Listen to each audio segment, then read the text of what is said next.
Paramashivoham. Om Nithyananda Paramashivoham.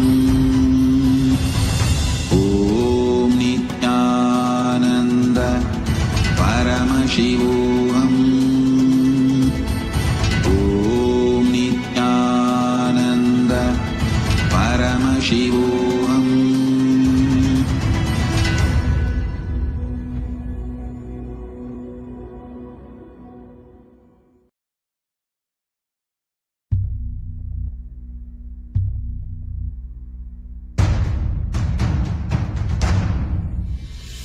Sit as Paramashiva. Inhale and exhale deeply with 25 heads and 75 eyes and 50 hands. Visualize, meditate, connect with him. He is a living, alive being. Drop your form into his form and dissolve. Remember, you are a Sarupya Mukta, means your form is dissolved into his form. All my disciples, now I am initiating Salokya Mukti, Samipya Mukti, Sarupya Mukti, Sayujya Mukti. Om Nithya, Om Nithya, Om Nithya, Om Nithya,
Paramashivoham.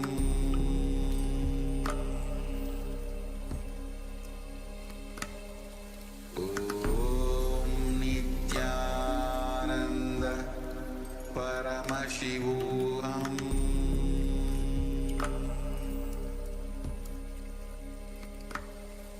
Om Nithyananda Paramashivoham.